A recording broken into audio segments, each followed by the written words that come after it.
I want to discuss with you the notion, the difference between ethnicity and class.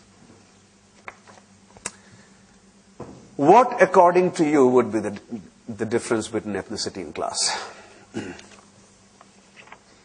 It doesn't matter which literature you look at, Marxist, non-Marxist conceptions of class, right? Class is essentially an economic category. Right? For Marx, it meant relationship with the mode of production, which was a material force. So it had some materiality about it in the more fashionable contemporary language. And if you go through the non-Marxist sociologists of the time, or later, let's say Weber, you would have a distinction drawn between ethnicity or status groups on the one hand and class on the other. For him, essentially it meant placement in the division of labor. Right? And for some sociologists, class is simply an indicator of your income. Middle class is defined either in terms of placement in the division of labor or defined in terms of the income. Upper class, rich, defined in terms of income. This would be the World Bank classification. Right? And the poor would be defined as those earning less than $1 a day by 1991 prices, and $1.25 by 1996 or 97 prices. Right? So this will be, whichever way you define class, it has an irreducible economic component to it. And ethnicity, as we argued, is defined in terms of language, some cultural attribute. Right? Language could be race, and in the broader construal, even religion. But these are all cultural attributes of some sort or the other. Or you could also call them ascriptive, birth-based attributes. Right? Now, this particular discussion then should lead to the following question. Can you have a coincidence of ethnicity and class? Can you have class and ethnicity merging into each other? And there's a second question. Can class feel like ethnicity? Let's start with the second. Can class feel like ethnicity? Is it the case that in some parts of the world, the working class, let's say, feels that it has a separate culture of its own, it has symbols of its own, it even has language of its own, and certainly accent, right? And that has continued for a long, long time. But the classic example is British working class. Travel through England, read the accounts or talk to people, and they'll tell you that class categories of Britain have been very obdurate. That mobility across class in Europe, in Britain, especially England, mobility across class has been historically minimal. But in UK, it is argued, there's a lot of literature on how working classness is not simply an economic idea, but a cultural idea. Upper classness is not simply an economic idea, but a cultural idea. Right?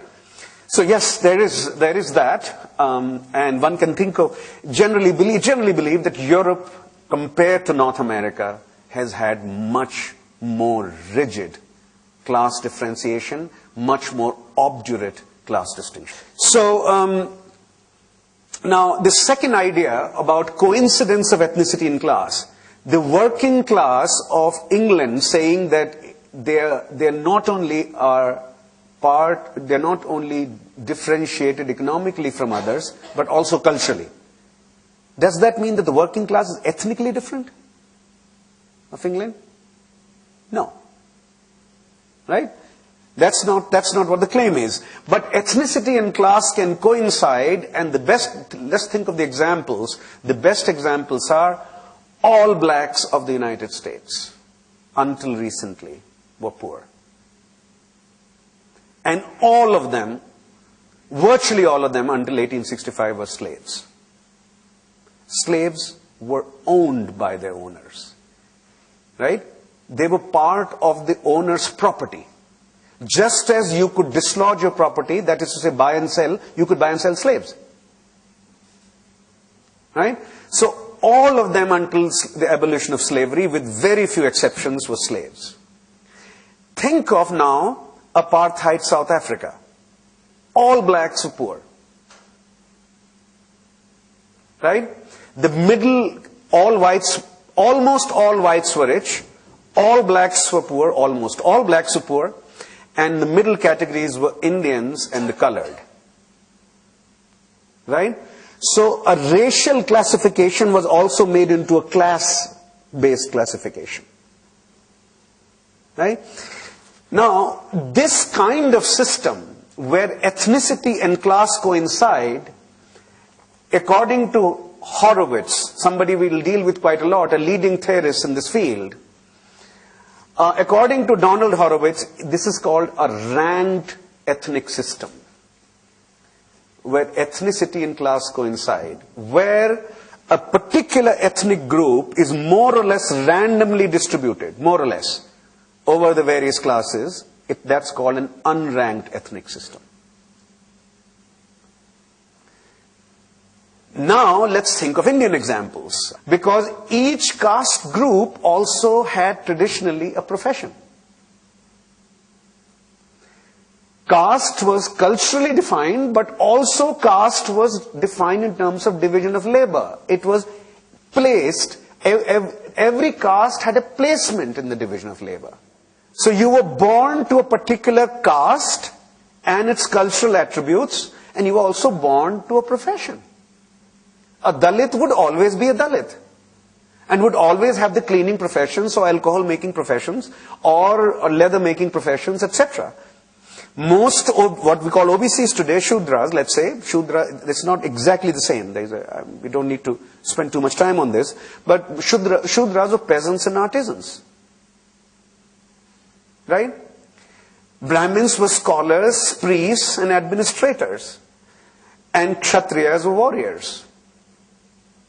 Right? So there was a remarkable fit between your ascriptive category, ascription meaning birth-based, and your profession. So in the ethnicity theory,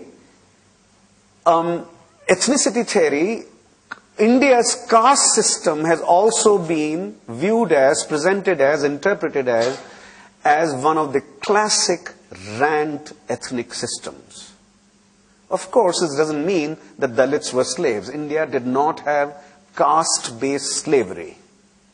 Dalits couldn't be bought and sold. They might have been at the bottom, they might have been treated very shabbily. But they were not the property of the Brahmin. But there is a very well-known example in a community that was right at the bottom, not at the bottom, just above the bottom, and which was very poor and very shabbily treated. And over the last 100 years, it has among the richest people of that state. It has a lot of middle class. It still has some poor. Nadars of Tamil Nadu are studied extensively. There's so much work on Nadars of Tamil Nadu. Nadars were traditionally toddy tappers, producers of unsophisticated forms of alcohol. And they were not Dalit, but they were called near Dalit. Right? Near untouchable is the term. So what in modern terminology would be the bottom of OBCs. Right? Their men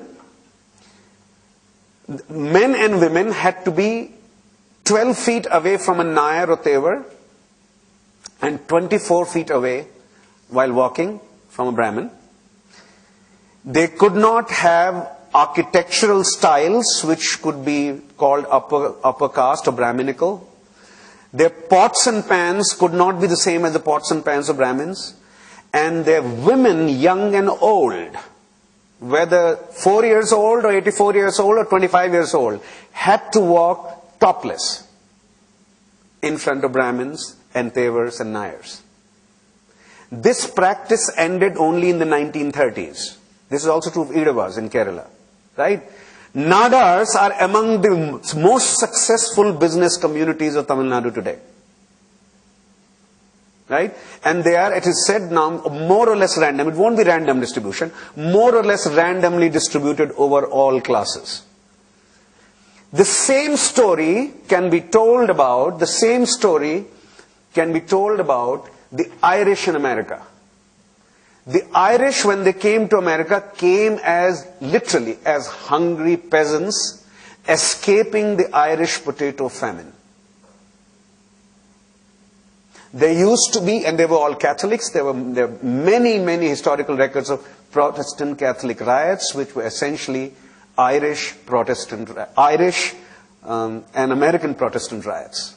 The Irish could be, of course, Protestants as well, as we know. But most of them, the poorest ones were Catholic, and it's the hungry peasants who came to America. They were very poor. They lived in tenements, which would be our slums, right?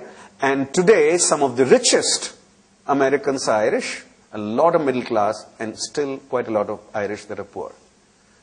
And in America has also had one Irish president, John F. Kennedy, whose ancestors were migrants from the famine-stricken Ireland in the 1840s.